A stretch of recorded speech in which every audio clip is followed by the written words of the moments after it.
Bonjour. Merci de l'introduction. Donc, je m'appelle Chani Roy, je suis candidate à la maîtrise en droit du travail, mais je suis aussi travailleuse sociale, si on peut dire, dans les services sociaux, dans le milieu communautaire aussi. Le titre peut peut-être moins interpeller directement des compétences d'intervenante, etc., mais vous allez voir, ça nous affecte quand même vraiment toutes et ça va aussi surtout affecter, en fait, les femmes là, qui ont un vécu en lien avec la prostitution ou qui seraient à risque d'en avoir un. Donc, les objectifs de la présentation, il y en a deux. Alors, premièrement, ça va être de déconstruire l'un des principaux arguments que le mouvement le pro-travail du sexe pour la décriminalisation complète, en fait, des activités prostitutionnelles présente continuellement, c'est-à-dire le cadrage de la prostitution comme un travail. Donc, pour ce mouvement, les personnes prostituées sont considérées, en fait, comme des travailleuses vulnérables qui devraient avoir une protection en termes de droits sociaux, droits du travail. Et donc, la critique de cet argumentaire-là va se faire à partir d'un point de vue du droit du travail, un point de vue juridique, puisqu'on veut démontrer l'incompatibilité, en fait, du droit du travail au Québec avec les activités de prostitution. Et le deuxième objectif, c'est aussi de démontrer l'importance de défendre l'ensemble des droits des femmes au travail, comme étant une lutte abolitionniste, en fait. On parle ici de travail salarié. Et cette défense, en fait, donc, participe à créer des alternatives socio-économiques, en fait, et à une indépendance économique pour les femmes. Et donc, au droit de ne pas être prostituée pour vivre. Alors, la présentation va se faire en 3 temps. Premièrement, on va parler de l'affaire Bedford. On va faire un retour sur ce qui s'est passé avant l'adoption du modèle nordique, qui influence évidemment donc, nos pratiques aussi en tant qu'intervenante ou en tant qu'organisatrice communautaire sur ce sujet-là. Et ensuite, on va parler aussi des activités prostitutionnelles vues par le droit du travail, en parlant de la loi sur les normes du travail, spécifiquement le harcèlement sexuel au travail. Ensuite, la loi sur la santé et sécurité au travail, une petite loi méconnue, mais que je chéris profondément. Et ensuite, on va terminer par la défense des droits des femmes au travail dans la sphère salariée. Donc, les questions seront à la fin, si vous me le permettez. Et puis, en fait, là, on va surtout se centrer au Québec et au Canada de façon plus large. Donc, on ne parlera pas nécessairement des lois des autres pays, etc. Je n'ai pas encore mené l'analyse par rapport à d'autres pays ou d'autres provinces, bien que ça serait très pertinent de le faire. Et je vais me centrer, en fait, je parle de droit du travail at large, mais c'est surtout, en fait, certaines dispositions en droit du travail. C'est pas ensemble, là, je ne ferai pas un résumé de toutes les lois là, et dispositions. Ça serait long. Donc, voilà. Et petite demande. Donc, je vous remercie à l'avance de respecter, entre guillemets, ma propriété intellectuelle ou mes droits d'auteur. Et donc, si jamais c'est des éléments que vous trouvez utiles, de faire la référence ou de citer ou de donner le crédit, comme la loi le prévoit par ailleurs. Donc, merci. Et j'ai mis plein de belles images comme ça parce que j'ai un sens de l'humour, comme Martine, tantôt on faisait des blagues ensemble. Il faut toujours mieux en rire, en fait. C'est mon avis. Donc, ça va être beaucoup de leurs images de propagande, entre guillemets, là, des pro-travail du sexe qu'on va voir. Bien que vous allez voir, je vais prendre leur perspective, en fait. Aujourd'hui, j'essaie de prendre leur perspective, bien qu'évidemment, le but est de quand même la déconstruire. Alors, l'affaire Bedford, ou quand le proxénète et l'avocat se cachent derrière la travailleuse du sexe. Alors, au Canada, avant qu'on adopte le modèle nordique, en décembre 2014, un soi-disant modèle nordique par ailleurs, il y a une longue bataille juridique qui a précédé. Donc, une série de jugements de 2010 à 2013. Et on va brièvement là, voir un peu toute cette saga-là. Parce que je trouve ça important, parce que ça va vraiment appuyer mon propos. Vous allez voir, je vous demande d'être ouverte et patiente. Alors, en 1998, Terry Jane Bedford, une ancienne prostituée qui s'est reconvertie en proxénète, est reconnue coupable pour avoir tenu un bordel. Et de 1998 à 2009, elle va vraiment préparer, en fait, sa bataille judiciaire. Et il y aura 3 femmes en tout, dont elle, qui va être impliquée.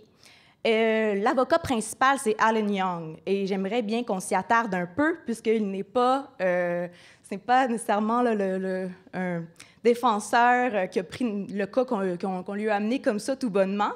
Il connaissait Terry John Bedford avant la saga judiciaire, et c'est vraiment un personnage clé dans cette histoire-là. Et il y a quand même aussi une importante équipe d'avocats et de stagiaires qui se sont mêlés à tout ça. Donc, Alan Young, depuis 1986, il est professeur de droit à la, et je vais essayer de bien dire, à la Osgoode Hall Law School de Toronto. Et puis, en fait, une de ces citations que je vous ai sélectionnées, c'est après une descente policière dans un bordel au centre-ville de Toronto, il a affirmé: l'État, j'ai fait une traduction libre, l'État n'a pas interféré avec les actes consensuels de recherche de plaisir. Et je tiens à dire qu'il n'en est pas à ses premiers dossiers de cette nature. Le cas Bedford était vraiment, en fait, je pense, l'achèvement total de sa magnifique carrière. En 2005, il a défendu, en fait, la décriminalisation des clubs échangistes. Donc, déjà, il était habitué de travailler, en fait, dans ce champ-là, si je peux dire ça comme ça. Et il est malheureusement bien réputé par ses pairs. En fait, le Canadian Lawyer, le magazine, a reconnu Young comme étant l'un des 25 meilleurs avocats les plus influents du système judiciaire et de toutes les professions juridiques au Canada pour 2010, 2011, 2012 et 2014. Donc c'est ça. Alors, il y a quand même une gang derrière lui. Et donc, Bedford contre Canada. Alors, après avoir préparé Alan Young le dossier de Bedford, il a ensuite approché Valerie Scott, qui est elle aussi une ancienne prostituée, mais qui voulait être légalement proxénète pour faire partie des requérantes. Et Valerie Scott était la directrice de Sex Professionals of Canada. Et c'est une organisation qui a déclaré que les propriétaires d'agences d'escorte sont en fait pas vraiment des proxénètes, mais sont bien des employés des travailleuses du sexe. Donc, voilà. Donc, on a déjà son approche un peu. Et Valerie Scott a aussi demandé par la suite à Amy Leibovitch, la porte-parole officielle de Sex Professionals of Canada, de participer à la contestation. Et c'est bien la seule femme qui était dans la prostitution pendant toute cette saga judiciaire-là, alors qu'on prétendait que c'était des prostituées qui voulaient défendre leurs droits. C'est la dernière. Il y en avait deux qui étaient relativement plus âgées, donc c'est comme leur façon là, d'avoir justice. Et dans une entrevue au Toronto Star, Terry John Bedford, elle a dit que 5 des 12 personnes qui s'occupaient de ces frais judiciaires étaient des anciens proxénètes. Donc, on voit qu'on est loin de les pauvres prostituées qui se sont enfin rassemblées ensemble. Alors, donc, l'affaire Bedford, défendre les droits de qui et pourquoi? Alors, cette mobilisation judiciaire-là visait à invalider la constitutionnalité de 3 articles du droit criminel de compétence fédérale. L'article 210, prohibant la tenue d'une maison de débauche. L'article 212, alinéa 1J, interdisant le fait de vivre des fruits de la prostitution. Et l'article 213, alinéa 1C, qui est le seul qui concerne, en fait, directement les femmes prostituées, qui criminalise la sollicitation à des fins de prostitution. Et donc, ils ont évoqué, pour ce faire, l'article 7 de la Charte canadienne des droits et libertés, qui est « Chacun a droit à la vie, à la liberté, à la sécurité de sa personne, et il ne peut être porté atteinte à ce droit qu'en conformité avec les principes de justice fondamentale. » Et à mon avis, en fait, décriminaliser la prostitution porte atteinte, en fait, à les principes de justice fondamentale, et on aurait pu croire que la criminalisation de certaines activités était quand même raisonnable, était une atteinte raisonnable à ces principes-là d'un certain point de vue. Je vous épargne les détails. En 2010, la Cour de l'Ontario leur a donné raison. Ensuite, ils sont allés la Cour d'appel s'est saisie de l'affaire et elle a confirmé la décision de l'instance inférieure, mais elle a maintenu la sollicitation, en fait, comme devant rester criminelle. Et malgré tout, le camp Bedford s'est vraiment réjoui de cette décision, alors que finalement, c'était le seul article qui concernait directement les personnes prostituées et que ça serait le pire scénario que de décriminaliser tous les exploiteurs, les profiteurs, les clients, etc. mais de quand même criminaliser les personnes dans la prostitution. Donc, ça serait vraiment le pire scénario. La Cour suprême, en fait, s'est emparée de la décision de la Cour d'appel de l'Ontario et elle a donné raison, en fait, à la première instance et on dit on devrait invalider les 3 articles au complet parce que ça permettait vraiment d'assurer mieux la sécurité, etc., etc. Mais pour ne pas dépasser sa compétence, elle a envoyé, en fait, là, elle a donné un mandat au gouvernement de légiférer en la matière, une chance. Mais tout de même, en fait, c'est qu'il y a quand même un précédent à la Cour suprême du Canada, et même si ce n'est pas celui qui était appliqué, reste quand même qu'il y a de quoi à s'accrocher quand même. Donc, et en fait, cette série de jugements-là a quand même moussé une attention médiatique aussi. Et bien évidemment, le camp pour travailler, c'est quand même le sens du spectacle. Alors, c'était quand même assez relativement facile. Et ça a quand même forgé une opinion publique qui pouvait parfois être assez favorable, en fait, avec leur position, avec des titres comme « Des féministes crient victoire » ou « Victoire judiciaire pour les prostituées ». Alors, ça en est venu, en fait, à ce que la population puisse quand même associer défense des femmes ou féminisme on décriminalise complètement la prostitution. Et donc, pourquoi je vous ai fait tout ce résumé? C'est que, en fait, ce jugement-là, une possible décriminalisation des activités qui étaient peut-être en tête chez les libéraux, mais peut-être aussi d'autres partis. Donc, en fait, c'est juste que ça ne passe pas le test d'applicabilité sous d'autres lois. Et c'est ça qu'on va voir ensemble. Et ça serait en fait des brèches que ça pourrait nous permettre de contester, en fait, si jamais il y avait un modèle quelconque qui décriminaliserait les activités, ça nous permettrait de contester sur la base d'autres lois, parce que là, eux autres, ils ont vraiment analysé ça. On allait voir l'article 7, les arguments, les mémoires, etc. On a rendu une décision. Mais pourtant, on peut aller voir ailleurs comment que ça ne fonctionne pas si simplement comme ça. Et bien que je peux être modeste et que je suis une simple étudiante en droit, je vais quand même me permettre de critiquer leur jugement et leur position. Alors, et mon meilleur ami, qui est Thierry Chaffezer, est souvent dans mon PowerPoint. Alors voilà, donc il demande en fait, le travail du sexe serait un travail décent et on veut des droits du travail. Et donc, on va regarder ensemble comment, finalement, décriminaliser complètement les actes de prostitution fera en sorte qu'il y aurait une incompatibilité entre le droit du travail et cette action. Alors, en ce qui concerne la loi sur les normes du travail, qui est donc la loi qui est québécoise, qui s'applique en fait aux salariés d'entreprises de compétences provinciales, on va vraiment s'intéresser à la notion d'harcèlement et l'harcèlement psychologique au travail et ce qu'on retrouve là, dans la loi.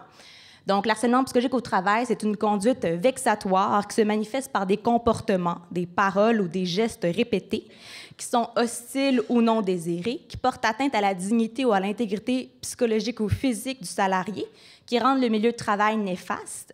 Et sinon, une seule conduite grave peut quand même constituer du harcèlement psychologique si la requérante ou le requérant prouve qu'il y a des effets nocifs continus. Et bon, je n'ai pas encore les détails. Et donc, le harcèlement sexuel et le harcèlement discriminatoire est compris dans cette définition. Et c'est ça qui est important pour nous. Et je tiens quand même à souligner que 23,4 % des femmes en 2014-2015 ont vécu de l'harcèlement psychologique au travail, qui pourrait être aussi notamment d'autres formes de harcèlement. Alors, on y arrive, vous allez voir, le lien s'en vient. Donc, le harcèlement sexuel pourrait notamment se manifester sous les formes suivantes: des contacts physiques non désirés, tels des attouchements, des pincements, des empoignades, des frôlements, la sollicitation de faveurs sexuelles non désirées, des commentaires inappropriés d'ordre sexuel, des remarques sur le corps de la victime ou sur son apparence, des regards consuspicients, notamment dirigés sur les parties sexuelles de la victime, des sifflements, de l'affichage pornographique, et j'en passe. Et donc, on peut voir avec toute cette description-là que c'est beaucoup d'actes communs, en fait inhérents aux activités de la prostitution. Que ce soit des sollicitations de faveurs sexuelles, les contacts physiques, des regards, des sifflements, des commentaires d'ordre sexuel, c'est de façon inhérente ce que la prostitution est. Donc, techniquement, ça rentre en contradiction. Et on peut voir aussi, là, avec tout le hashtag « moi aussi », qui était aussi quand même énormément de dénonciations en lien avec le travail, les violences sexuelles au travail. Et on a déposé au Québec, il y a un projet de loi qui a été déposé dernièrement, et ça disait que les employeurs devraient se doter d'une politique de prévention du harcèlement sexuel et de traitement de plainte et la rendre disponible pour leurs salariés. Et qu'il y aurait une spécification, en fait, que le harcèlement sexuel est compris dans l'harcèlement psychologique, puisque ce n'est pas explicite en ce moment dans la loi. Mais bon, si ça ne fait pas partie de la job, ça ne devrait pas être considéré comme partie intégrante de la job pour certaines femmes. Et alors, l'application du droit à un travail exempt d'harcèlement aux activités prostitutionnelles ne fonctionne pas, puisque la viabilité du système prostitutionnel repose sur la satisfaction des clients prostitueurs et par la mise à disposition des filles et des femmes et d'autres personnes, et exiger de la part d'une travailleuse que les propositions sexuelles fassent partie intégrante de son emploi ou d'un environnement de travail est contraire au droit d'avoir un travail exempt d'harcèlement sexuel, garanti dans de nombreuses législations, dont la France, aux États-Unis et dans la majorité, même, je pense, toutes les provinces au Canada.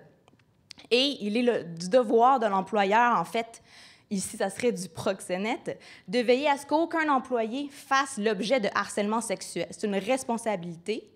Et le harcèlement sexuel peut aussi se produire à l'extérieur du travail et en dehors des heures habituelles du travail.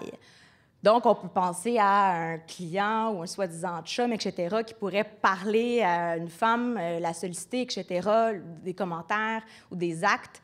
Bien, même si ce n'est pas dans le bordel ou dans le salon de massage ou dans le bar de danseuse, c'est quand même du harcèlement sexuel au travail. Et de plus, la participation de la victime ou sa passivité n'est pas automatiquement un consentement. Donc, ici, l'argent ne pourrait se substituer au consentement. Et c'est ce qui est important dans l'analyse, c'est on pourrait demander à une femme, bien, s'il n'y avait pas eu l'argent, ça serait du harcèlement sexuel, en fait. Donc, les femmes en prostitution, c'est pour l'argent, elles vont dire « je le désire », entre guillemets, cet harcèlement-là, mais s'il n'y avait pas l'argent, automatiquement, il ne serait pas là. Et comme on ne peut pas payer l'harcèlement sexuel, donc ça ne fonctionne pas. Alors, on en conclut qu'il y a une incompatibilité de la prostitution avec la disposition de la LNT sur le harcèlement. Et si les droits des travailleuses du sexe devaient être les mêmes que ceux des autres travailleurs et travailleuses, les proxénètes devraient non seulement offrir dorénavant uniquement des services non sexuels aux clients, mais aussi s'assurer, dans la mesure du possible, que les clients ne puissent solliciter sexuellement les travailleuses, ce qui fait en fait que tu n'as plus vraiment de prostitution. Si le sexe, ou plutôt la violence sexuelle, est inhérente au travail, est-ce qu'il faudrait baisser les exigences, en fait, de la loi ou même exclure certaines travailleuses, donc les travailleuses du sexe, de cette application de cette loi-là? Donc, on crée une catégorie de travailleuses, en guillemets, que la loi ne s'appliquerait pas, ou on dirait à tout l'ensemble des femmes, bon, on va réduire les exigences. Fait que toutes les femmes, on aurait une moins bonne protection, en fait, en harcèlement sexuel. Et ça serait évidemment, s'il y aurait une exclusion, de la discrimination. Et, par ailleurs, la décriminalisation totale des actes commis par les proxénètes et les clients a aussi un impact sur l'ensemble des travailleuses. Je vais citer Yolande Jeddah. Les témoignages de nombreuses femmes amènent les auteurs à conclure que le harcèlement sexuel au travail devient plus difficile à éliminer si les hommes prennent l'habitude de fréquenter les bars de danseuses nues. Et on peut penser évidemment à d'autres lieux de prostitution. Donc, on peut aussi se dire que même maintenant, techniquement, si on voudrait éliminer le harcèlement sexuel au travail, il faudrait aussi éliminer la prostitution juste même de même. Donc, on peut vraiment voir que les activités prostitutionnelles vraiment entravent aussi le droit au travail de l'ensemble des femmes, dont aussi les femmes qui ont vécu en lien avec la prostitution. Alors, une autre belle campagne de propagande. Donc, on choisit le travail qui nous convient aux besoins. Et là, on va maintenant parler de la loi sur la santé et la sécurité du travail. On va voir que finalement, ça ne répond pas tant aux besoins de santé et de sécurité. Alors, la loi sur la santé et la sécurité du travail, que je vais nommer LSST dorénavant pour vous éviter que je bégaye constamment, Alors, en ce qui concerne les protections relatives à la santé et sécurité au travail, qui est vraiment en vertu là, de plusieurs dispositions dans les pays du Nord comme du Sud, elles ne permettent pas d'effectuer la plupart des actes sexuels tarifés couramment effectués dans l'industrie du sexe. Et la loi sur la santé et sécurité au travail, c'est une loi de prévention qui rentre vraiment à la protection des individus. Les femmes, on est moins en contact avec elles puisqu'on l'applique plus souvent aux hommes parce qu'on dit que c'est plus prioritaire, là, mais on y reviendra. Mais dans tous les cas, ce n'est pas la loi qui vise à indemniser ou à, quand on a un accident de travail, ça, c'est après. Là, c'est vraiment celle qui vise à prévenir, et vraiment assurer la santé et sécurité. Et donc, l'objet de cette loi-là, au Québec, c'est l'élimination à la source même des dangers pour la santé, la sécurité et l'intégrité physique des travailleurs et travailleuses. Et il y a un danger dans cette loi-là, c'est tout ce qui peut entraîner des conséquences néfastes ou des dommages à un travailleur ou une travailleuse. Ce danger doit pouvoir probablement se matérialiser pour être reconnu comme un risque réel. Et un danger ici peut être une propriété ou une capacité d'un objet, une personne ou un processus. Donc, on peut considérer beaucoup de clients et proxénètes et beaucoup de façons comment l'industrie du sexe est organisée comme étant de nombreux dangers. Alors, il faudrait viser à les éliminer à la source dans ce cas-ci. Et c'est une loi d'ordre public, donc elle a vraiment une grande importance, malgré certains défis d'applicabilité, mais la santé aussi est vue dans son sens large. Donc, elle comprend aussi la santé mentale, ce qui est important aussi, puisqu'on sait qu'il y a de nombreuses femmes qui ont un lien avec la prostitution qui sont en fait marquées mentalement par cette expérience. Alors, les obligations de l'employeur en vertu de cette loi-là, donc, l'obligation d'assurer l'application et le respect de cette loi-là par tous les moyens possibles permis par les progrès scientifiques. Donc, il y a des grandes responsabilités que je ne suis pas convaincue que la plupart des proxénètes sauraient mettre en œuvre ou dans tout autre contexte de prostitution qu'on pourrait dire moins classique comme on a l'image.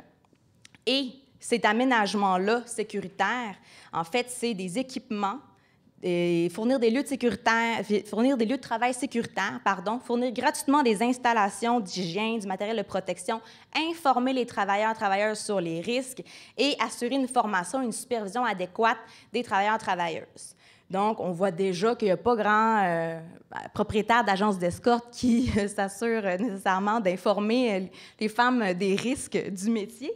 Et qu'est-ce qui nous importe aussi beaucoup, c'est l'alinéa 8 de l'article 51 qui dit que l'employeur doit s'assurer que l'émission d'un contaminant ou l'utilisation d'une matière dangereuse ne porte pas atteinte à la santé ou la sécurité de quiconque sur un lieu de travail. Donc, il y a même les travailleuses, en guillemets, du sexe, mais il y aurait même tout le monde qui serait sur le lieu de travail.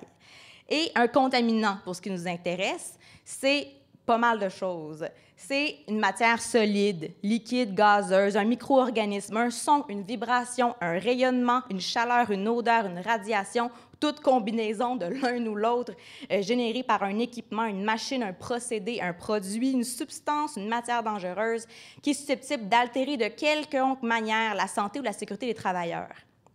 Et alors, on peut voir encore une fois qu'il y a énormément de possibilités de contamination, entre guillemets, des femmes dans la prostitution.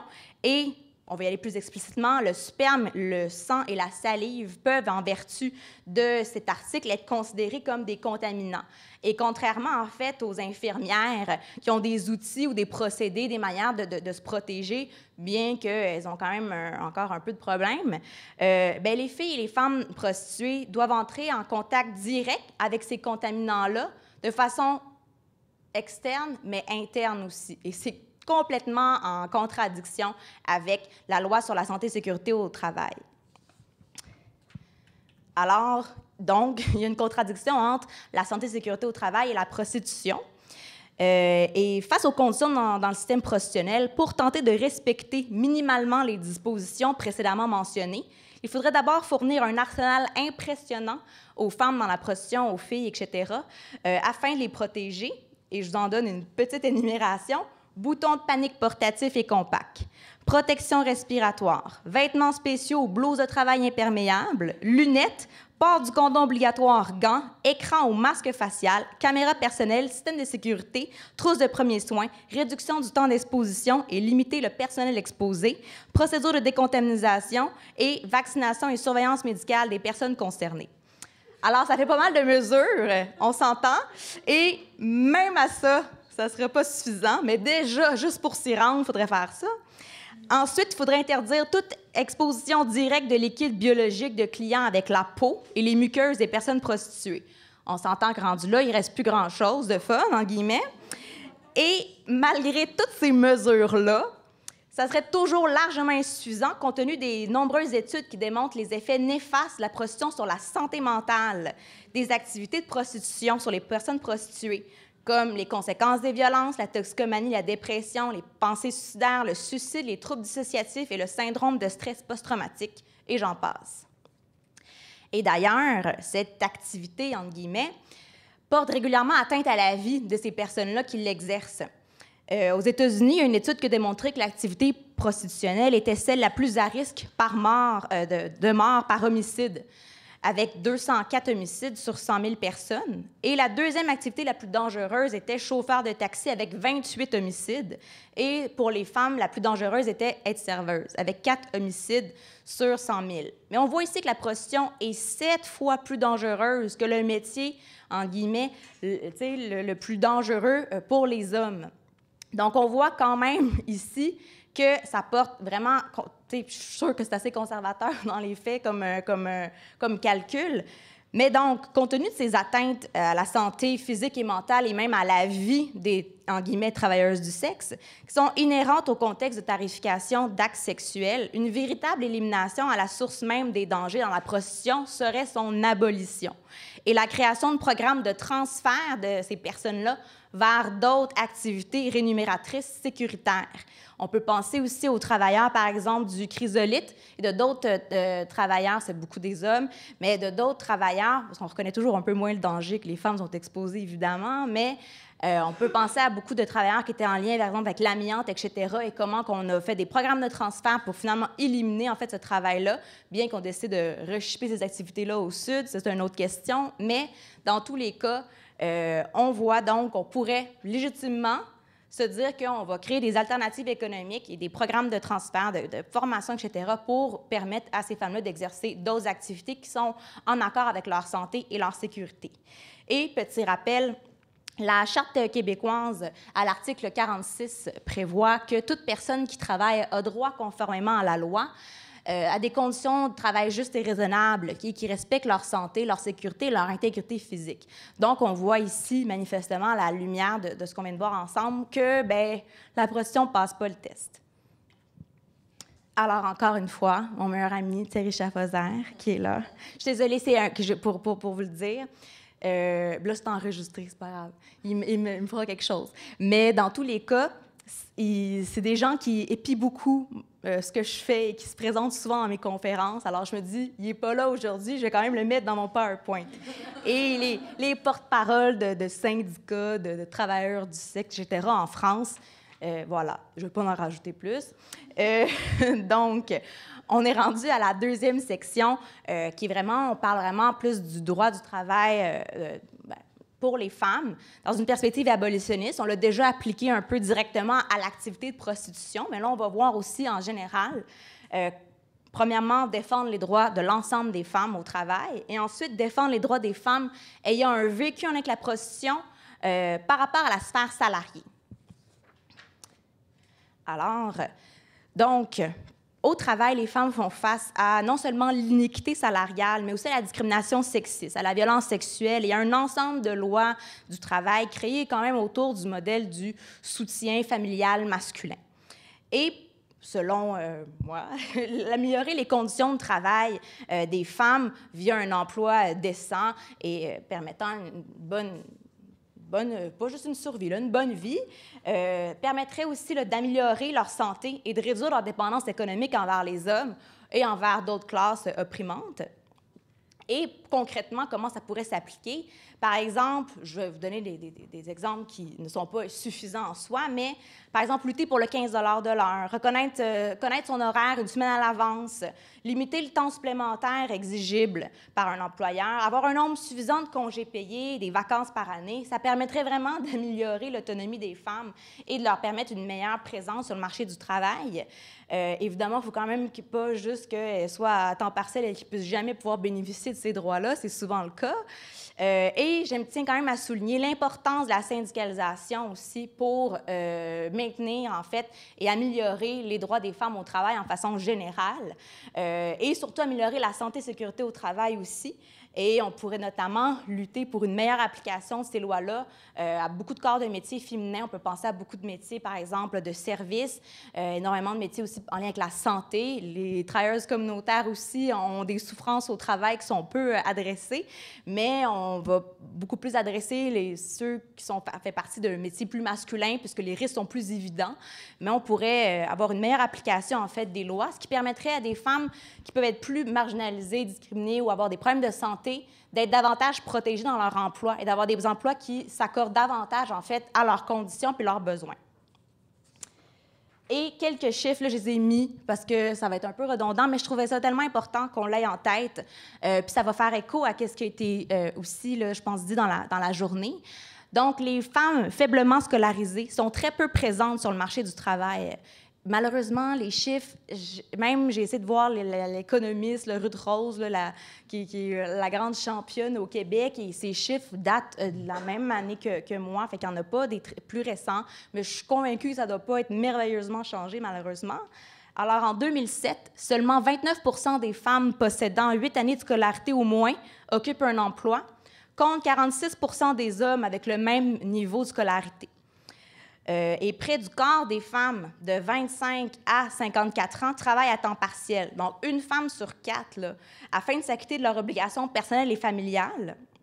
Et chez les hommes du même âge, cette proportion demeure à 5 Et pour qu'est-ce qui est des mères monoparentales qui ont un enfant de moins de 3 ans, elles vont avoir un taux d'emploi inférieur à 50 en comparaison avec, par exemple, les mères de jeunes enfants dans une famille biparentale qui va être de 73 Donc, on voit quand même, j'ai d'autres chiffres qui s'en viennent faire une transition, ça va être lourd, mais on voit quand même donc déjà que c'est dans ça que les femmes aussi qui sont en prostitution s'inscrivent. On est dans un marché du travail qui est discriminant puis qui est excluant et qui fait en sorte qu'on est désavantagé. Donc, évidemment, tous les chiffres que je vais vous montrer, vous voyez que les catégories, justement, de ces femmes-là qui sont sous-représentées, en guillemets, dans l'emploi, sont sous-représentées dans la prostitution. On y arrive pour les autres chiffres. Alors, les immigrantes, même très scolarisées, sont moins nombreuses à intégrer le marché du travail. En 2006, le taux d'emploi des immigrantes arrivées depuis 5 ans au moins était de 46 soit plus de 15 points de pourcentage de moins que les hommes immigrants récents.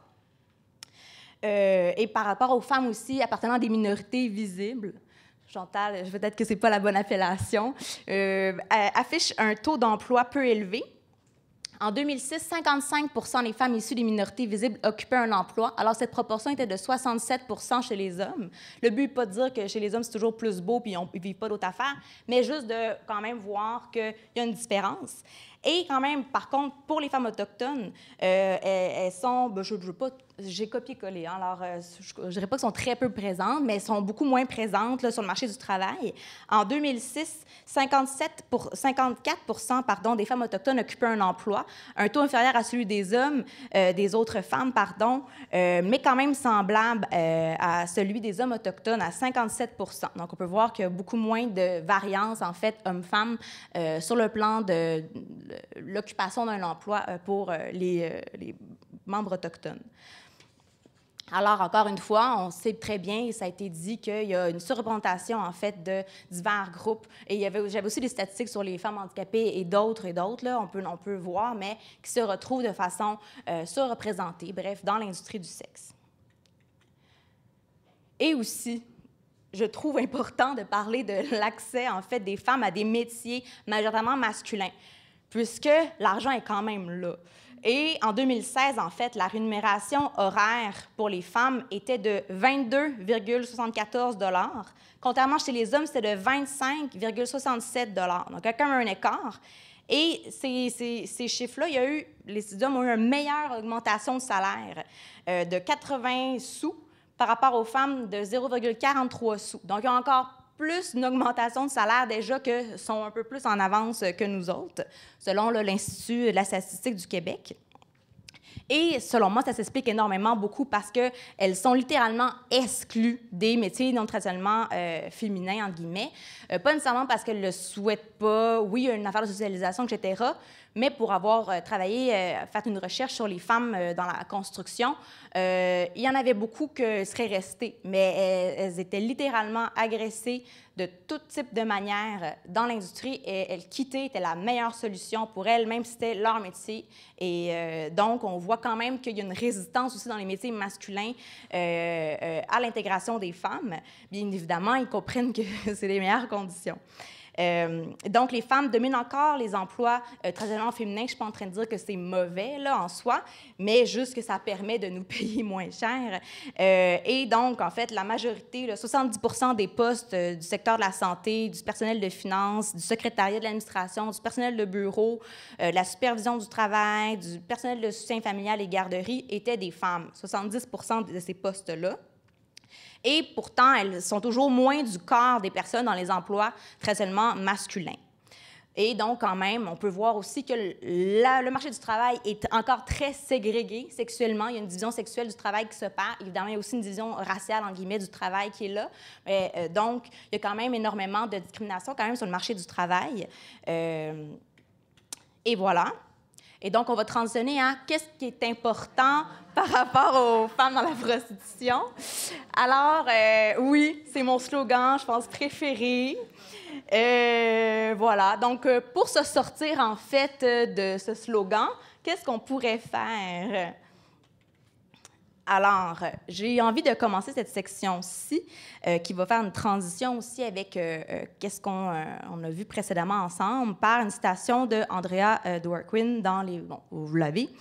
Dans toutes leurs institutions de pouvoir, les hommes s'appuient sur le labeur sexuel et la subordination sexuelle des femmes. Ce labeur doit être maintenu et les salaires systématiquement bas des femmes versés pour un travail sans connotation sexuelle forcent effectivement les femmes à vendre du sexe pour survivre. Le système économique qui paie les femmes moins que les hommes va jusqu'à pénaliser celles qui travaillent en dehors du mariage ou de la prostitution, puisqu'en plus de trimer dur pour ces bas salaires, elles doivent quand même vendre du sexe pour y arriver. Ce système qui punit les femmes qui travaillent à l'extérieur de la chambre à coucher en les sous-payant contribue de beaucoup à entretenir chez elles le sentiment que le service sexuel des hommes fait nécessairement partie de la vie d'une femme. C'est rough, hein? Mais ouais. OK. Alors, c'est pas tant plus positif, mais un petit peu plus. Offrir des alternatives économiques aux femmes ayant vécu avec la prostitution. Alors, souvent, en fait, on va proposer aux femmes qui veulent sortir de la prostitution des solutions qui sont assez individualisantes et même psychologisantes, comme si, en fait, il y a beaucoup de modèles d'intervention qui conçoivent, en fait, les prostituées comme ayant des besoins émotionnels à combler, dont le destin peut être modifié s'il y aurait une meilleure estime de soi, la volonté, ainsi de suite. Je ne suis pas en train de dire que ça ne sert pas. C'est vraiment pas ça que je veux dire ici. Mais ce n'est pas uniquement ça. En d'autres termes, les facteurs individuels et relationnels expliquant la prostitution sont vraiment surévalués par rapport aux facteurs structurels et sociaux qui favorisent le maintien et l'entrée dans la prostitution. Donc, il convient de voir que c'est un problème social et pour qu'il soit mieux résolu, il faut prendre en compte les conditions matérielles qui entourent ces individus-là et leur position sociale aussi. Et on peut penser notamment à un revenu décent, à l'accès à des horaires de travail viables, répondant à leurs besoins pour que les femmes puissent quitter l'industrie du sexe. Et on pense aussi à quand même de nombreuses difficultés auxquelles les femmes qui ont un lien avec la prostitution sont confrontées. On parle d'un manque d'expérience professionnelle. On parle de qualifications faibles. On parle aussi de discrimination dans la recherche d'emploi. On parle aussi d'opportunités limitées à des secteurs au bas salaire féminin. On parle aussi de la difficulté à gérer des emplois de service impliquant beaucoup de contacts avec des hommes. On va beaucoup parler de femmes qui vont être en service, à faire du care, etc. Mais je pense qu'il y en a qui en ont assez fait pendant plusieurs années. Donc, ça serait intéressant de voir qu'est-ce qui serait possible de faire en ce sens. Et j'aimerais là, pouvoir conclure quand même cette présentation-là en disant qu'évidemment, ce serait intéressant de développer ce volet-là. Et je sais que quand même, il y a des initiatives qui sont faites en ce sens-là, là, évidemment. Puis, pas que je voulais critiquer toute intervention possible qui visait à parler, à discuter avec les femmes, à voir émotionnellement, etc., dans leur vie, qu'est-ce que ça peut faire, revaloriser l'estime de soi, bien évidemment. Mais je pense qu'il faut peut-être un petit pouce aussi de plus à côté qui permettrait là, vraiment aux femmes qui sont en lien avec la prostitution d'avoir en fait accès aussi à des emplois qui sont meilleurs éventuellement. Et donc, celles qui essaient de s'en sortir sont confrontées quand même à beaucoup d'emplois peu énumérés avec peu d'avantages sociaux, qui ne concordent pas non plus avec leurs états de santé, qui les réexposent aussi à la violence sexuelle. Et en fait, j'ai comme 3 petits témoignages tirés d'ailleurs des recherches qui ont été faites. Donc, vous avez là, les références. Alors, Rosée nous dit « J'aurais besoin de plus d'argent, d'une job légale payante, que je n'ai pas à travailler 90 heures par semaine pour y arriver. » Chaton nous dit « C'est pas que je n'ai pas essayé de me trouver une job, mais les emplois que j'ai trouvés par l'assurance-emploi sont des emplois où j'ai été agressée. Un des propriétaires, c'est lui qui m'agressait, qui me donnait ma paye juste si je lui faisais une pipe ou si je faisais un voyage. Alors, à un moment donné, j'ai fait comme « Hey, tabarnak, tant qu'à me faire agresser Noé, j'ai arrêté de me chercher une job. » Suzanne, quant à elle, nous dit que « Moi, j'ai un dossier criminel, mais c'est pas partout qu'ils vont te laisser une chance. C'est plate, vraiment plate. J'ai 50 ans aujourd'hui, puis ça va me prendre un petit bout avant que j'ai rien ramassé pour mon fonds de pension ou quelque chose. Je vais faire quoi, moi, dans la vie plus tard? Retourner sur le bien-être social? Ça m'intéresse pas. J'ai encore un peu moins de 15-20 ans que je peux travailler, mais c'est pas des petits jobs au salaire minimum que je peux avoir ou ce que j'ai pas de fonds de pension pour moi. » Donc, ça explique quand même aussi l'importance aussi de rehausser, en fait, les conditions de travail de l'ensemble des femmes, ce qui va aussi essentiellement affecter quand même les femmes qui ont un lien avec la prostitution, puis ça va leur permettre d'avoir une autre option, en fait, un autre choix, en guillemets, dans cette absence de choix, comme on aime bien le dire. Alors, on va conclure. Je ne t'ai même pas regardé, c'est correct? Hey, parfait, j'étais là. OK, donc, voilà. Alors, en s'exprimant dans un langage de droits humains, le camp des pro-travail du sexe apparaît comme légitime. Ce mouvement est souvent considéré comme défendant les opprimés, tandis que les féministes, abolitionnistes ou les autres intervenantes ayant à cœur, en fait, la santé des femmes dans la prostitution sont diabolisées comme étant des anti-droits. Cependant, leur proposition visant à faire du travail du sexe un travail comme un autre ne passe pas le test d'applicabilité en ce qui concerne le droit du travail. Si leurs demandes devaient être mises en œuvre, les femmes prostituées seraient soit exclues de l'application de ces lois ou les normes juridiques seraient revues à la baisse, au grand malheur de l'ensemble des femmes. De plus, les femmes doivent faire face à un marché du travail qui est souvent hostile à leur santé, à leur sécurité, à leur indépendance économique. Ces conditions facilitent l'entrée dans le système prostitutionnel et les encouragent à y rester. Outre l'amélioration du droit du travail, l'abolition de la prostitution nécessite le renforcement de la protection sociale aussi. J'ai parlé beaucoup du travail parce que c'est mon truc, mais évidemment, c'est pas que ça, il n'y a pas que le travail quand même. Donc, on peut parler aussi quand même du développement de services sociaux de qualité, un meilleur accès à la justice pour les femmes, en particulier celles qui sont plus marginalisées. En effet, là, au-delà d'une modification du code pénal ou l'adoption sur papier d'un modèle nordique, il y a un socle de protection sociale qui est censé venir avec. T'sais, en Suède, ils ont un méchant bout d'avance que nous là, envers des droits sociaux. Donc, il faut que ça vienne avec. Alors, je vous invite quand même à poursuivre de plus belle les luttes abolitionnistes ou d'aider les femmes, en fait, dans la prostitution en ce sens. Et évidemment, là, je vous remercie énormément de votre attention. Ça peut être un peu lourd.